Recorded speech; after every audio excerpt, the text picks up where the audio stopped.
जंगल का कैदी रवि, एक अनुभवी यात्री जो दुनिया के विभिन्न कोनों में घूम चुका था, इस बार मौत के साए में यात्रा कर रहा था। एक रात जब वो एक निजी जेट से अमेज़न के घने जंगल के ऊपर से गुजर रहा था, अचानक बिजली चमकी और इंजन फेल हो गया। विमान एक भयानक धमाके के साथ नीचे गिरा और रवि बेहोश हो गया।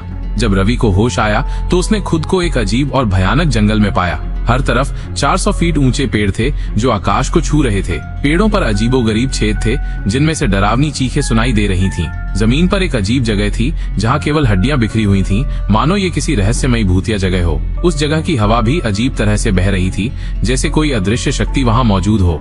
जंगल में चलना मुश्किल था क्योंकि हर तरफ जहरीले फूल उग रहे थे जिनकी सुगंध किसी को भी बेजान कर सकती थी। उनका रंग गहरा नीला था और जब रवि उनके पास से गुजरा तो एक फूल हिलने लगा, मानो उसकी ओर हाथ बढ़ा रहा हो। रवि ने जंगल से निकलने का रास्ता खोजने की कोशिश की, लेकिन एक और बड़ी मुसीबत उसके सामने आ खड़ी हुई। विशालकाय सांप। ये आम सांप नहीं थे, बल्कि 20-30 फीट लंबे दैत्याकार सांप थे जिन्हें देखकर ही खून जम जाए। एक सांप उसके बिल्कुल करीब आया, लेकिन रवि ने एक पत्थर उठाकर जोर से उसके सिर पर मारा और भाग गया। जंगल के एक कोने में उसे एक पुराना टूटा फूटा हवाई जहाज मिला जो कई साल पहले दुर्घटनाग्रस्त हुआ था। जब रवि उसके अंदर गया तो उसे अंदर पुराने कंकाल मिले, मानो कोई यहाँ आ तो सकता था लेकिन निकल नहीं सकता। अचानक हवाई जहाज के अंदर से एक आवाज आई, एक हल्की फुफकार। रवि ने पीछे मुड़कर देखा तो एक अद्भुत जीव उसके सामने खड़ा था।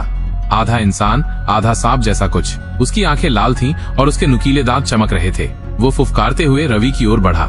रवि समझ गया कि उसे अपनी जान बचाने के लिए लड़ना होगा। उसने टूटे हुए हवाई जहाज से एक धातु का टुकड़ा उठाया और उस अजीब जीव पर वार किया। जीव ने तेजी से वार को रोक दिया और रवि को एहसास हुआ कि ये कोई साधारण प्राणी नहीं था। जीव ने अपनी पूंछ से रवि को जकड़ लिया और उसे हवा में उठा लिया। रवि ने अपनी पूरी ताकत से जीव के शरीर पर वार किया, लेकिन वो बेअसर रहा। जीव ने रवि को जमीन पर पटक दिया और रवि बेहोश हो गया। जब रवि को होश आया तो उसने खुद को एक गुफा में पाया।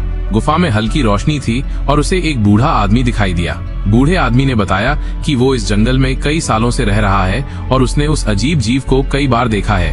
उसने रवि को बताया कि वो जीव एक प्राचीन देवता का सेवक है और वो इस जंगल की रक्षा करता है। बूढ़े आदमी ने रवि को बताया कि जंगल से निकलने का एक ही रास्ता है, उस अजीब जीव को हराना। उसने रवि को एक प्राचीन हथियार दिया जो उस जीव को हरा सकता था। रवि ने बूढ़े आदमी का शुक्रिया अदा किया और उस अजीब जीव को हराने के लिए निकल पड़ा। उसने उस हथियार का इस्तेमाल किया और जीव को हरा दिया। जीव के हारते ही जंगल का रहस्य खुल गया और रवि को जंगल से निकलने का रास्ता मिल गया। रवि जंगल से बाहर निकल आया और उसने उस बूढ़े आदमी को धन्यवाद दिया। उसने दुनिया को उस रहस्यमयी जंगल और उस अजीब जीव के बारे में बताया और लोगों को सावधान रहने की चेतावनी। इस कहानी से हमें कई महत्वपूर्ण सीख मिलती हैं। साहस और दृढ़ संकल्प। रवि ने कठिन परिस्थितियों में भी हिम्मत नहीं हारी। उसने अपनी जान बचाने और जंगल से निकलने के लिए लगातार प्रयास किया। ये हमें सिखाता है कि मुश्किल समय में भी हमें साहस और दृढ़ संकल्प बनाए रखना चाहिए। अनुकूलनशीलता। रवि ने जंगल के खतरनाक माहौल में खुद को ढाल लिया। उसने जहरीले फूलों और खतरनाक जानवरों से बचने के तरीके सीखे। ये हमें सिखाता है कि हमें बदलते हुए परिस्थितियों के अनुसार खुद को ढालना चाहिए। ज्ञान और अनुभव का महत्व। रवि का यात्रा का अनुभव और ज्ञान उसे जंगल में जीवित रहने में मदद करता है।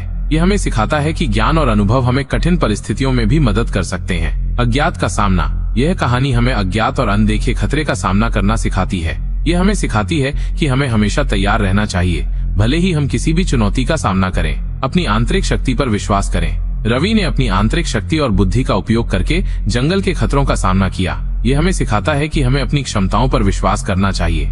संक्षेप में, ये कहानी हमें साहस, दृढ़ संकल्प, अनुकूलनशीलता और अपनी आंतरिक शक्ति पर विश्वास करने का महत्व करना सिखाती है। अगर आपको हमारी कहानी अच्छी लगी हो तो हमारे चैनल को लाइक, कमेंट और सब्सक्राइब कर लें ताकि हमारी कहानी आपके पास सबसे पहले पहुंचे।